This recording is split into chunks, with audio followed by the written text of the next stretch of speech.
Yan, kaya may batas na bawal pag-usapan ng confidential funds. Ulit na namin sinasabi sa House of Representatives. Ma'am, pero tama po ba yung testimony kanina na ito yung testimony? We will wait for Colonel Nalasco. Next question, please. Ma'am? Last two. Or make it brief. Make it brief. PBM said po na kung ganun po kadali magplano pagpatay sa isang presidente, paano pa kaya sa pagkaraniwan ng mga mamayan? Kung ganyan kriminal na pagtatangka, hindi dapat pinapapit ang pas. Yan ay aking papalagan, sabi ni PBM. Oo. 'Di ba? Pumalag nga yung buong bayan nung pinatay ng pamilya nila si Benigno Aquino Jr.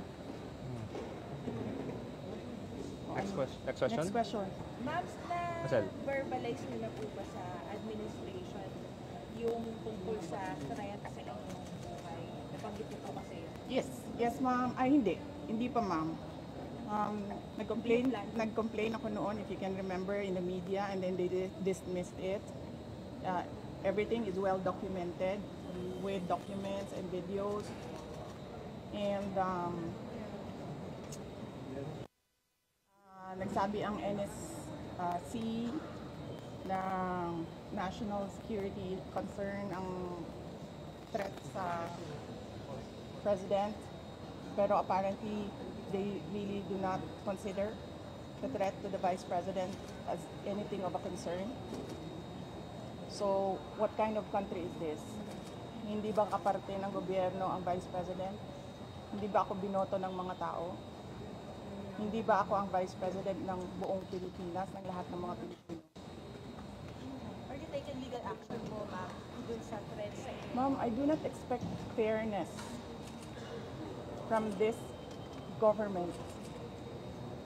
Really, truly. That is the reason why I'm pussyfooting with court cases. We do not expect fairness. Imagine mo, saan ka nakahanap? Na-admit na yung tao sa hospital, bigla na lang papasok, discharge na siya in less than an hour. Saan ang hustisya dyan? Saan ang hustisya dito?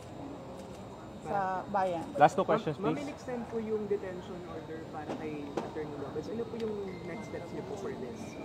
I questioned it doon, kanina. Pinapahirapan pa nila ako.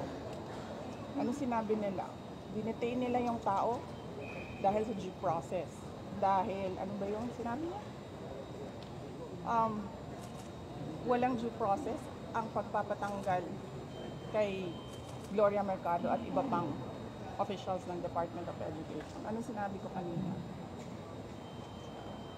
The position of a USEC and ASEC is a position of trust and confidence by the appointing authority.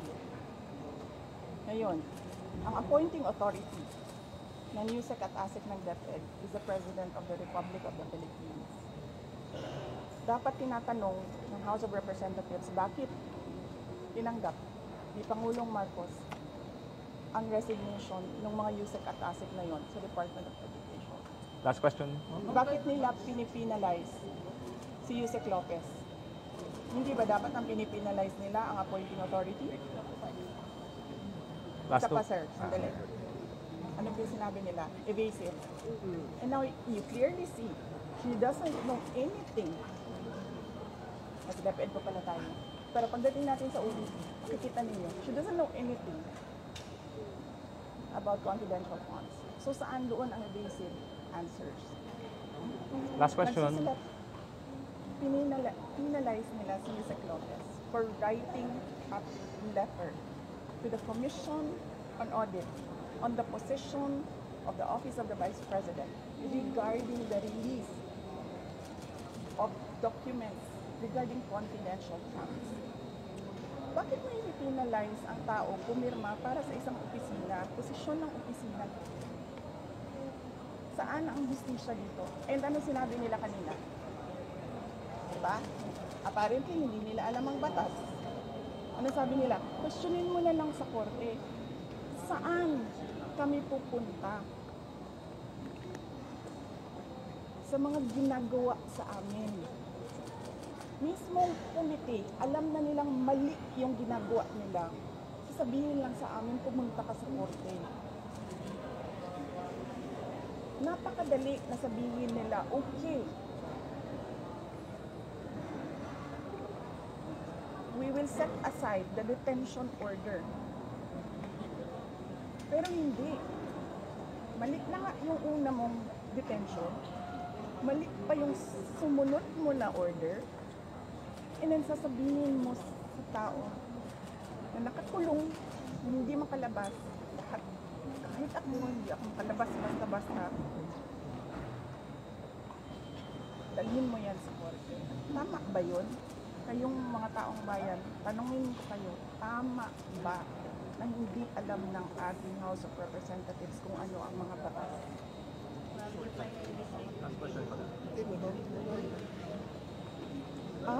For the sake of the personnel of the Office of the Vice President, because I clearly sinasabi ni Joel Chua na we will not recognize you without an oath. And then,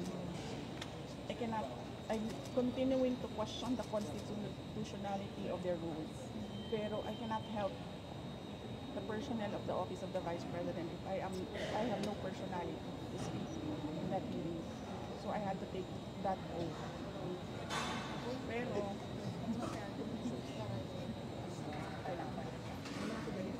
papasalamat ako sa inyo sa pinili yung kay Isaac Lopez at sa lahat ng OVP personnel.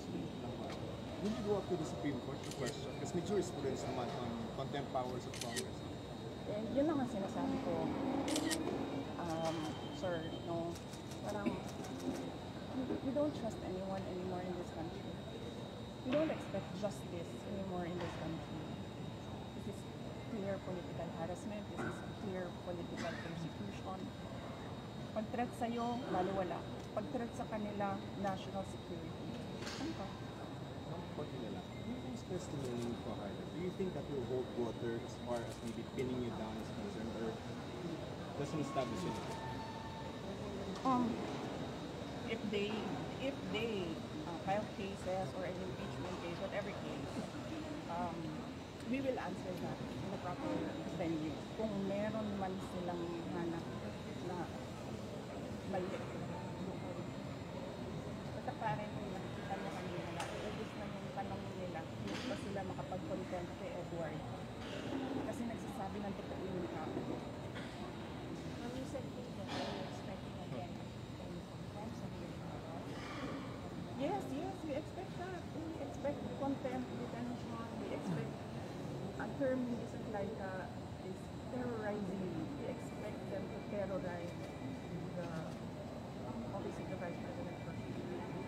Ma'am, yung message ng President Bongbong Marcos when he said na papalagay daw po niya yung hindi niya malalapas. Yes, sinabi ko na kanina, kapalagan ko din yung ginagawa nila sa akin.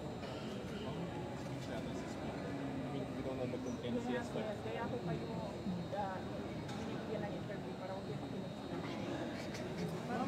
thank you. Thank you.